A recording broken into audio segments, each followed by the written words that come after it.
चिरंजीवी, अमरता, इमॉर्टैलिटी। जरा सोच के देखो कि आप कभी मर ही नहीं सकते। आप इस समय के अंत तक जिंदा रहेंगे और जो कुछ भी इस दुनिया में होगा आप वो सब एक्सपीरियंस करेंगे। अपनी आंखों से दुनिया में होने वाली हर प्रगति को देखेंगे, मगर उसके साथ साथ दुनिया की तबाही भी देखेंगे। कितना खतरनाक हो सकता है ये दृश्य। Goosebumps. But what if I से इट्स रियल। हिंदुइज्म के हिसाब से कुछ ऐसे लोग आज भी हैं जो महाभारत में भी जिंदा थे, रामायण में भी जिंदा थे और शायद उससे पहले से भी जिंदा हैं। जरा भागवत पुराण के श्लोक को देखिए। अश्वत्थामा बलिर्व्यासो हनुमानश्च विभीषण कृपा परशुरामश्च सप्तैते चिरंजीविनः सप्तैतान् संस्मरेत्रियम् मार्कंडेयम थाष्टम जीवेद्वर्शतम सोपी सर्वव्याधि विवर्जितम। इसका मतलब है अश्वत्थामा, असुरराज बलि, संकट मोचन महाबली हनुमान, लंकापति विभीषण, महर्षि वेदव्यास, कृपाचार्य और भगवान परशुराम आज भी जिंदा हैं। आज भी जिंदा हैं और किसी न किसी वजह से इस धरती पे उनका जीवन बाकी है। आज की इस वीडियो में मैं आपको इन्हीं 7 लोगों के बारे में बताने वाला हूं जिन्हें या तो वरदान के रूप में और या तो अभिश्राप के रूप में अमरता मिली। अश्वत्थामा, गुरु द्रोणाचार्य के बेटे अश्वत्थामा, जिन्होंने महाभारत में एक प्रमुख भूमिका निभाई थी। इन्हें भगवान शिव के 11 अवतारों में से एक माना जाता है। गुरु द्रोणाचार्य हमेशा से एक बेटा चाहते थे और इसीलिए उन्होंने भगवान शिव की घोर तपस्या करी, जिससे खुश होकर भगवान शिव ने उन्हें अपना ही एक अंश दिया अश्वत्थामा के रूप में। अश्वत्थामा को चिरंजीवी होने का वरदान था और वो पैदा हुए थे अपने माथे पे एक मणि लेकर। वो मणि उन्हें शक्तियां प्रदान करती थी हर उस जीव जंतु से लड़ने के लिए जो इंसानों से नीचे था। और उसी मणि की वजह से ना ही अश्वत्थामा को भूख लगती थी, ना ही प्यास लगती थी और ना ही कभी उन्हें थकान महसूस होती थी। मगर फिर भी अश्वत्थामा वॉज नेवर हैप्पी। उन्हें सब चाहिए था। He was too hungry for the power and all the material things, basically like a shopping freak. यहां तक कि उन्होंने ब्रह्मास्त्र जैसा वेपन भी अपने पिता से जिद करके लिया था। और वो कहते हैं ना कि a good friendship makes a bad person good, similarly a bad friendship makes a good person the worst. बड़े होने के साथ साथ अश्वत्थामा की दोस्ती दुर्योधन से हुई। उन्होंने महाभारत के युद्ध में कौरवों की तरफ से लड़ने का फैसला किया। युद्ध के दौरान अश्वत्थामा ने कुछ ऐसी गलतियां करी जिसकी वजह से उनका जो चिरंजीवी होने का वरदान था वो उनके लिए अभिश्राप बन गया। और तुम समय की चरम सीमा तक पृथ्वी पर अपने कभी न समाप्त होने वाले जीवन का शव उठाए भटकते रहोगे, अकेले अपने इस घोर पाप का बोझ उठाए संवेदना के स्नेह लेप के लिए तरसते हुए अश्वत्थामा। और आज तुम्हारे माथे पर जहां एक मणि दमक रही है अश्वत्थामा, वहां एक घाव होगा जो सदैव रिश्ता और दुखता रहेगा। And that's how his suffering of pain and loneliness even today. Interestingly बहुत लोगों ने आज तक अश्वत्थामा को देखने का दावा किया है। उन्हीं में से एक है मध्य प्रदेश के एक डॉक्टर। उनका कहना था कि उन्हीं का एक पेशेंट अश्वत्थामा है जो उनके पास अपने माथे पे लगी हुई चोट का इलाज कराने आता था और महीनों के ट्रीटमेंट के बाद भी उसका वो चोट ठीक नहीं हो रहा था। तो एक दिन डॉक्टर ने मजाक मजाक में उससे पूछ लिया कि कहीं आप ही तो अश्वत्थामा नहीं, और इतना सुनते ही वो पेशेंट वहां से गायब हो गया। हॉस्पिटल में किसी ने भी उसे बाहर जाते हुए नहीं देखा and no one knows how did he disappeared. Guys, Ashwatthama के ऊपर मैं एक डेडिकेटेड वीडियो बनाने वाला हूं क्योंकि ऐसे बहुत सारे रिकॉर्ड्स हैं जब अश्वत्थामा को कलयुग में देखे जाने का दावा किया गया है, जिनमें से एक सम्राट पृथ्वीराज चौहान का भी है। तो अगर आप उस वीडियो को जल्द से जल्द देखना चाहते हैं तो नीचे कमेंट्स करना मत भूलना। महर्षि वेदव्यास, ऋषि पराशर और सत्यवती के पुत्र कृष्ण द्वैपायन बने थे 24वें वेदव्यास। कहा जाता है कि ये भी भगवान विष्णु का ही एक रूप है और संस्कृत में वेदव्यास का मतलब होता है वेदों का विभाग करने वाला।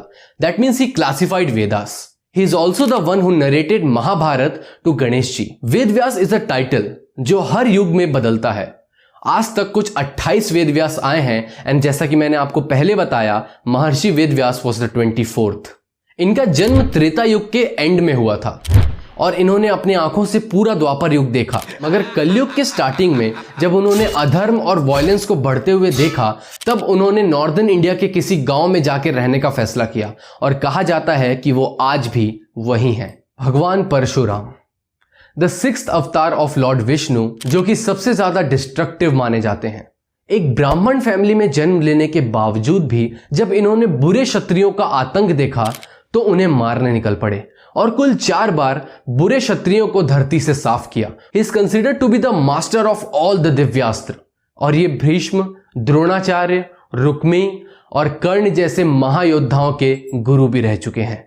मगर आज भी वो जिंदा क्यों हैं? What's his purpose?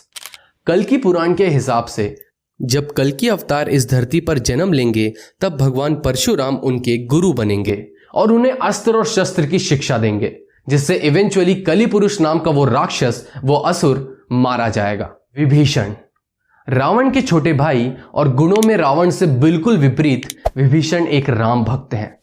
भगवान राम की उन्होंने हर तरह से सहायता करी थी। माता सीता को जब रावण लंका ले आया था बंदी बना के, तब Vibhishan was the only one जिन्होंने इसका सबसे पहले विरोध किया था। अपनी इसी अच्छाई की वजह से एट द एंड विभीषण भगवान राम की सेना को ज्वाइन कर लिए थे। And by doing so he made a mark that you should always follow the धर्म, चाहे आपके सामने आपकी फैमिली ही क्यों ना हो। जब रावण वध हुआ और विभीषण को लंका का राजा बनाया गया, तब उन्हें इमोर्टैलिटी यानी अमरता का भी वरदान मिला, ताकि वो हमेशा लंका वासियों को शिक्षित कर सके अबाउट द लॉयल्टी एंड धर्म।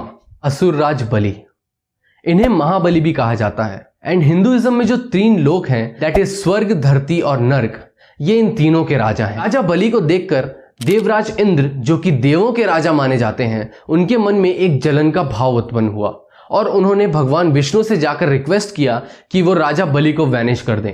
विथ नो अदर चॉइस भगवान विष्णु ने वामन अवतार लिया, एक ऐसा ब्राह्मण जो बौना था, और राजा बलि के पास जाकर भिक्षा मांगी। भिक्षा में उन्होंने 4 पग जमीन मांगी, यानी कि उनके 4 स्टेप्स में जितनी भी जमीन आएगी उन्हें एज अ भिक्षा दे दी जाए। राजा बलि एक दानवीर भी थे, तो उन्होंने बिना कुछ सोचे ही हाँ कर दी। और उन्हें यह भी लगा कि एक छोटे से ब्राह्मण के 4 पैरों में कितनी जमीन आ जाएगी।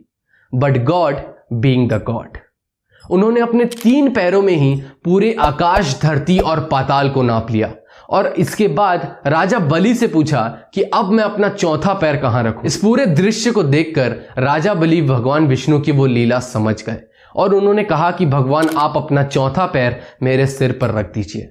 इस बात से भगवान विष्णु बहुत ज्यादा खुश हुए और उन्होंने राजा बलि को पाताल में वैनिश तो किया, मगर उन्हें अमरता का भी वरदान दे दिया। आज भी राजा बलि अपनी प्रजा से मिलने हर साल धरती पर आते हैं और उसी दिन को ओणम के रूप में मनाया जाता है। कृपाचार्य, ये महाभारत की एक बहुत ही इंटरेस्टिंग कैरेक्टर है। हम सब ये तो जानते ही हैं कि ये पांडव और कौरवों के गुरु थे, मगर इनका जन्म भी बहुत एक्स्ट्राऑर्डिनरी तरीके से हुआ था। Yes, he was born directly from the semen of his father, Sharadvan. Kripacharya के बारे में जो सबसे स्पेशल बात है वो है इनका बिहेवियर। ये कभी भी अपने स्टूडेंट्स में भेदभाव नहीं करते थे और भरत वंश के प्रति अपनी रिस्पॉन्सिबिलिटीज की वजह से ही इन्होंने कौरवों की तरफ से युद्ध लड़ने का फैसला किया था। हालांकि वो जानते थे कि इस युद्ध में हर तरह से कौरव ही गलत हैं और कहा जाता है कि उनके इसी एटीट्यूड की वजह से श्री कृष्ण ने कृपाचार्य को अमर होने का वरदान दिया था। Last but not the least, संकट मोचन महाबली हनुमान। अब हनुमान जी के बारे में मैं क्या कहूं, आप सबको इनके बारे में पहले से ही पता है। इनके अष्ट सिद्धियों के बारे में पता है, नवनिधियों के बारे में पता है। एक ऐसे राम भक्त जिनकी जैसी क्वालिटीज पूरे इतिहास में किसी और कैरेक्टर के पास नहीं है और शायद इसीलिए इनके चिरंजीवी बनने पर भी अलग अलग कहानियां हैं। एक कहानी के मुताबिक जब हनुमान जी माता सीता से अशोक वाटिका में मिले थे और उन्होंने माता सीता को बताया था कि वो श्री राम के दूत हैं, तब माता सीता ने खुश होकर उन्हें अमरता प्रदान करी थी। वहीं दूसरी कहानी का कहना है कि जब श्री राम अयोध्या वापस आए थे और उनका राज्याभिषेक हुआ था, तब विभीषण ने हनुमान जी से पूछा, क्या आपके शरीर में भी राम बसते हैं? तब हनुमान जी ने अपना सीना चीरकर भगवान श्री राम की छवि दिखाई थी और इस चीज से प्रसन्न होकर श्री राम ने हनुमान जी को अमरता का वरदान दिया था। कहा जाता है कि इस धरती पर जब तक राम का नाम रहेगा तब तक यहां हनुमान रहेंगे। कहते हैं कि आज भी जहां कहीं भी राम कथा होती है वहां सबसे पहले आने वाले और सबसे आखिर में जाने वाले हनुमान जी ही होते हैं। श्रीलंका में एक आदिवासी ट्राइब है जिन्हें मथंग कबीला कहते हैं, sorry if I am pronouncing it wrong, और उनका कहना है कि हर 41वें साल में 41st ईयर में हनुमान जी उनके पास आते हैं और उन्हें ज्ञान प्रदान करते हैं। आज भी अगर आप लोगों ने यहां तक इस वीडियो को देख लिया है तो भाई इस वीडियो को लाइक जरूर कर देना, क्योंकि यहां तक देखे हो तो पसंद तो आया ही होगा। और इन 7 इमॉर्टल्स के बारे में अपने दोस्तों को जरूर बताना इस वीडियो को शेयर करके, क्योंकि इट्स वेरी इंटरेस्टिंग टॉपिक। और ऐसी ही और वीडियोस देखने के लिए हमारे channel the knowledge library Hindi को सब्सक्राइब करना मत भूलना। I will see you guys in my next one.